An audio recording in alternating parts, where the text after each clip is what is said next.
السلام علیکم ناظرین، میں مبین سعود، آپ دیکھ رہے ہیں مبین پردیسی میرا یوٹیوب چینل۔ ناظرین، آج ایک ایسی ویڈیو سامنے ہے جس میں ایک 8 یا 9 سال کا بچہ اپنے ٹیچر کے ساتھ بدتمیزی کر رہا ہے اور یہاں تک کہ کچھ لڑکوں کو بھی ساتھ لے کے آیا ہوا ہے اور اپنی ٹیچر کو گالیاں دے رہا ہے۔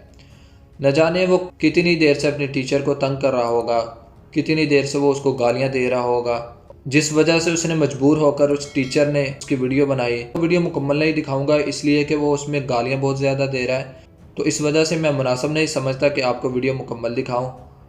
تو چلیں ویڈیو ملاحظہ فرمائیں، پھر بات کرتے ہیں۔ بڑی آئی، میں جا رہی ہوں، ہریا پہ نکلو تم۔ ہیلو، تم نے بھرتی نہیں کیا مجھے یہاں پہ، ٹھیک ہے؟ تم نے بھرتی نہیں کیا تو ہم کو ڈرامے کیوں دے رہی ہیں پھر؟ میں جانتا ہوں کہ ٹیچر اتکا کے ساتھ آج بہت بدتمیزی ہوئی ہے۔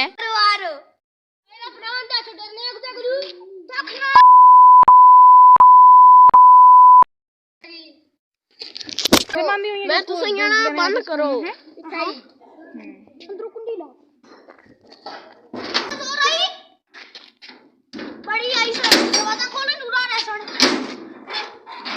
میں بتاؤں گی آج یہ ویڈیو ادھر تھانے میں، اور ان سے کہوں گی کہ اس نے جو ہے نا لڑکے بلوا کے تو آ کے اسکول میں تو جو ہے نا اس طرح میرے ساتھ بدتمیزی کی ہے۔ یہ ویڈیو دیکھ کر بہت دکھ ہوا اور افسوس بھی ہو رہا ہے۔ افسوس ہو رہا ہے ان کے والدین پر کہ ہم نام کے مسلمان ہیں، ہم مسلمان گھر میں پیدا ہوئے، ہمارا ملک اسلام کے نام پہ بنا اور ہمارا کلچر بھی اسلامی ہے۔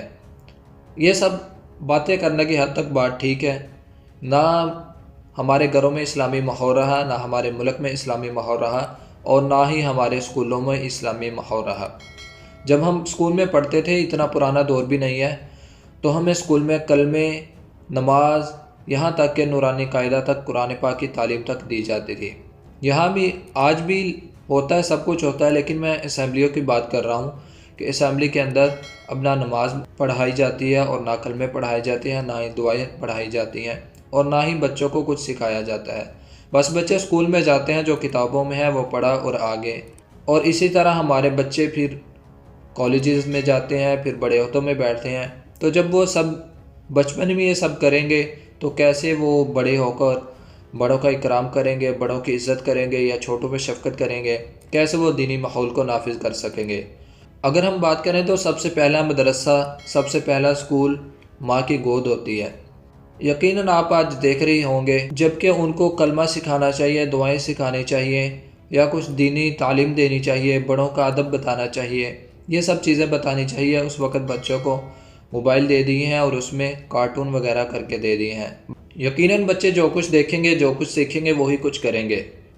آج کل ہم بات کرتے ہیں، اگر کوئی دین کی بات کرتا ہے، کوئی اسلام کی بات کرتا ہے، کوئی مدرسے کی بات کرتا ہے، تو ہم اس کے خلاف فوراً بولنا شروع کر دیتے ہیں کہ مدارس میں یہ ہوتا ہے، مدارس میں یہ ہوتا ہے، دین پڑھ کے کیا کرنا، مولوی کی تنخواہ کیا ہے، مولوی روٹی کہاں سے کھائے گا۔ یہ باتیں ہمارے کلچر میں عام ہیں۔ تو بھائیو، کون آپ کو کہہ رہا ہے کہ آپ دین اس لیے پڑھو کہ آپ جا کے مدرسے میں بیٹھو؟ آپ اس لیے دین پڑھو کہ آپ جا کے مسجد میں امامت کرو یا مسجد میں خطابت کرو۔ یہ سب ہم سب کی ذمہ داری ہے کہ ہم کم سے کم اتنا دین سیکھیں، ہم نے نماز کیسے پڑھنی ہے، ہم نے غسل کیسے کرنا ہے، ہم نے روزہ کیسے رکھنا ہے، ہم نے بڑوں کے ساتھ کیسے چلنا ہے، ہم نے چھوٹوں کے ساتھ کیسے چلنا ہے، ہم نے اپنے استاذہ کی عزت کیسے کرنی ہے، ان کے ساتھ کیسے چلنا ہے۔ ہمیں یہ سکھایا گیا تھا کہ ایک تو والدین وہ ہوتے ہیں جن کے ساتھ آپ کا خونی رشتہ ہوتا ہے، اور آپ کے دوسرے والدین آپ کے اساتذہ کرام ہوتے ہیں۔ لیکن آج کل ہم اپنے بچوں کو یہ کہتے ہیں کہ بیٹا اگر آپ کا استاذ آپ کو کچھ کہے یا بولے تو آپ آ کے ہمیں بتائیے گا۔ اس وجہ سے بچے آپ کے بدتمیز ہوتے ہیں، پھر وہ بچے جا کے اساتذہ کرام کے ساتھ بدتمیزی کرتے ہیں، ان کو گالیاں تک دیتے ہیں۔ میں آپ کو یہی کہوں گا کہ اپنے بچوں کو دنیاوی تعلیم کے ساتھ دین کی تعلیم بھی دیجیے، اس سے آپ کی دنیا بھی سنور جائے گی اور آخرت بھی سنور جائے گی، اور یقیناً آپ کے بچے آپ کی عزت بھی کریں گے۔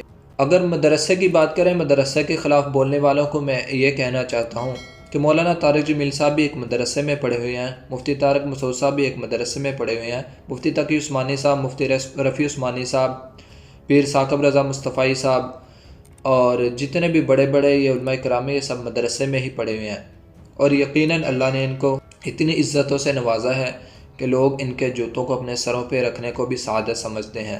آخر میں بس یہی کہوں گا کہ خدا را اپنے بچوں کو دنیاوی تعلیم کے ساتھ ساتھ دین کی تعلیم بھی دیجیے تاکہ ان کی دنیا کے ساتھ ساتھ ان کی آخرت بھی بہتر ہو جائے۔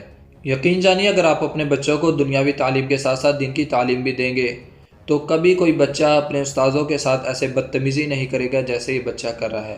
کوئی بھی بچہ اپنے بڑوں کے ساتھ ایسے بدتمیزی نہیں کرے گا، اپنے بھائیوں کے ساتھ، بہنوں کے ساتھ یا اپنے عزیز و اقارب کے ساتھ ایسے بدتمیزی نہیں کرے گا جیسے یہ بچہ کر رہا ہے۔